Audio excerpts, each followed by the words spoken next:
और चलिए अब यहाँ से सीधा रुख जम्मू कश्मीर का करेंगे। जम्मू कश्मीर के कठुआ में सर्च ऑपरेशन अभी भी जारी है। आतंकियों की तलाश में सर्च ऑपरेशन यहाँ पर जारी है। पूरे इलाके की घेराबंदी यहाँ पर की हुई है और लगातार जो आतंकी हैं उनकी तलाश की जा रही है। आतंकियों की तरफ से जिस तरह से एक के बाद एक आतंकी हमलों को अंजाम दिया गया, पहले रियासी, उसके बाद डोडा, कठुआ और उसके बाद जो पेट्रोलिंग टीम है जो सर्च ऑपरेशन वहां पर चला रही थी उनके ऊपर भी आतंकी हमला किया गया। तो एक के बाद एक आतंकी हमलों के बाद अब घाटी में सर्च ऑपरेशन लगातार जारी है। जंगलों में तलाशी ली जा रही है, ड्रोन से तलाशी ली जा रही है, हेलीकॉप्टर से तलाशी ली जा रही है, टीमों का गठन किया गया है। लगातार आपको बता दें कि हाई लेवल मीटिंग भी की जा रही है। रमन सैनी ज्यादा जानकारी के साथ हमारे संवाददाता इसी खबर पर हमारे साथ लाइव जुड़ चुके हैं। सीधा रुख उनका करेंगे और जानकारी लेंगे। रमन, अभी क्या कुछ अपडेट जम्मू कश्मीर के कठुआ में सर्च ऑपरेशन अभी भी जारी है, क्या अपडेट इसको लेकर?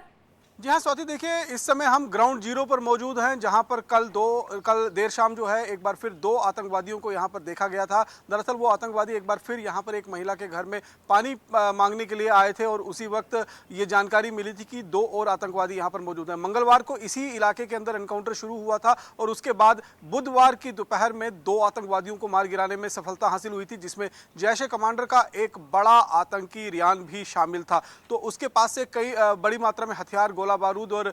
तमाम वो पाकिस्तानी दवाइयां और खाने पीने के साजो सामान जो हैं वो बरामद किए गए थे। लेकिन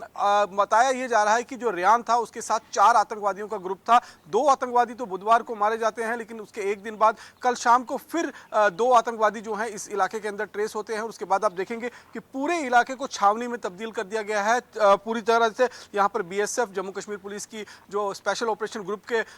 ट्रुप्स हैं उनको डिप्लॉय किया गया है। साथ साथ में स्पेशल फोर्सेज जो भारतीय सेना के हैं उनको यहाँ पर डिप्लॉयड किया गया है। और लगातार इस पूरे इलाके की घेराबंदी कल देर रात से ही कर ली गई थी, क्योंकि 2 आतंकवादी जो ट्रेस हुए थे वो इस समय जंगल के अंदर छिपे हुए हैं और जंगल में वो किसी भी तरीके से कॉर्डन तोड़कर निकल ना सके, इसलिए करीबन 4 से 5 किलोमीटर का वो पूरा दायरा जिसे इस समय पूरी तरीके से घेर कर रखा गया है। लेकिन फिलहाल आप देखेंगे BSF के जवान हैं, जम्मू कश्मीर पुलिस के SOG के जवान हैं, जिनको इस तरह के हिली ट्रेन में आतंकवादियों को ढूंढना और उन्हें मार गिराने में महारत हासिल होती है, क्योंकि यहाँ से महज 12 किलोमीटर की दूरी पर अंतर्राष्ट्रीय सीमा है, जहां पर बताया जा रहा है कि जिस इलाके से आतंकी घुसपैठ कर यहां पर आए थे। तो 2 आतंकवादियों को बुधवार को ढेर कर दिया गया था। 2 आतंकवादी जैश ए मोहम्मद के जो बचे हुए हैं उनके खिलाफ अभियान कल रात से ही शुरू कर दिया गया था।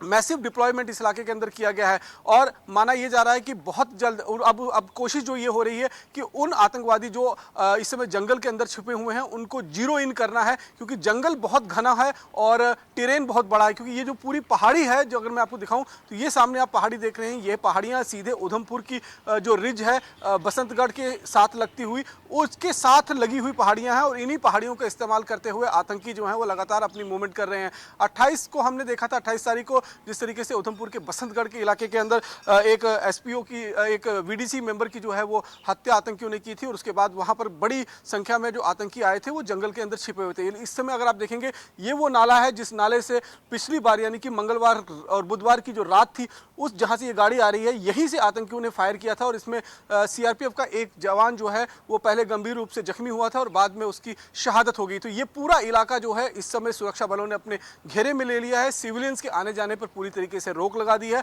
और जिस मंदिर जो आगे आकर एक मंदिर पड़ता है और उस मंदिर से करीबन 1 किलोमीटर का जो एरिया है उसे पूरी तरीके से कॉर्डन किया गया है, क्योंकि इसी एरिया में माना जा रहा है कि वो आतंकी छिपे हुए हैं। और जो महिला यहाँ पर जिस महिला ने देखा था वो महिला भी जो है वो लगातार बता रही थी कि सवाल यहाँ पर मैं आपसे करना चाहूंगी कि जो आतंकी हैं वो इतने बेखौफ होकर घाटी में घूम रहे हैं, उन्हें किसी भी चीज का डर नहीं है, क्योंकि इतना कड़ा पहरा है सुरक्षा बलों का, जवानों का, उनको इतना भी डर नहीं है कि वो बाहर निकलते हैं और मदद के लिए पहुंचते हैं। जिस तरह से आप बता रहे हैं इससे पहले भी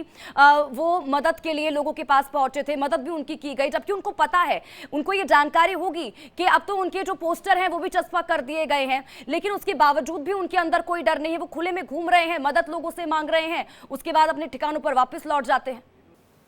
जी हाँ, बिल्कुल स्वाति। देखिए, जो जिस इलाके में इस समय हम मौजूद हैं, ये हीरा नगर का सैदा गांव है और यहाँ के गांव के अगर लोगों की बात करें तो बहुत दिलेर है। पिछली बार मंगलवार को भी हमने देखा जब आतंकी एक घर के अंदर पानी मांगने के लिए गए थे तो उन्होंने दरवाजा बंद कर दिया और पानी देने से इनकार कर दिया। उसके बाद शोर कर कर पुलिस को भी इतला किया। कल भी कमाबेश स्थिति इसी तरीके से थी, क्योंकि ये इलाका जो है कंडी का है और इस कंडी इलाके में जो सूखा बहुत रहता है और गर्मियों के दिनों में जितने जलाशय होते हैं वो पूरी तरीके से सूख जाते हैं और इतनी गर्मी के अंदर बिना पानी के सर्वाइव करना किसी के लिए भी मुमकिन नहीं है। यही वजह जो बन रही है कि आतंकी इस समय निकलकर बस्तियों की तरफ आ रहे हैं पानी लेने के लिए, और जब पानी लेने के लिए यहाँ पर पहुंचते हैं तो फिर उनकी भनक जो है वो कहीं ना कहीं सुरक्षा कर्मियों तक पहुंच जाती है और सुरक्षा कर्मियों ने उसी इनपुट के आधार पर इस पूरे इलाके की घेराबंदी कर ऑपरेशन लॉन्च किया है। हालांकि आतंकी यहाँ पर अगर हम कहें तो ये जो कठुआ की पहाड़ियां धौलाधार से मिलती हुई उधमपुर से फिर डोडा और राजौरी पुंछ के साथ जो लगता हुआ पूरा इलाका है, इस समय ये इलाका घना जंगल है और ये घना जंगल जो है कहीं ना कहीं पनाहगाह बना हुआ है आतंकियों के लिए। इन पहाड़ियों के अंदर कई नेचुरल केव्स बनी हुई हैं जिसे लोकल वहां पर भली भांति जानते हैं और जो ओवरग्राउंड वर्कर्स हैं, यानी कि जो आतंकियों के सहायक हैं, वो उनकी मदद करते हैं उन हाइडआउट तक आतंकियों को पहुंचाने में और उसके बाद आतंकी वहीं पर सर्वाइव करते हुए बीच बीच में इस तरीके के ऑपरेशंस को अंजाम देते हैं और भारतीय सेना पर हो या फिर जैसे हमने देखा कि रियासी के अंदर जो तीर्थयात्रियों के ऊपर हमला बोला गया, ये कहीं ना कहीं एक ट्रेंड जो है यहाँ पर बन गया है पूरी तरीके से। ठीक है रमन, बहुत बहुत शुक्रिया इन तमाम जानकारी के लिए और हमारे साथ जुड़ने के लिए।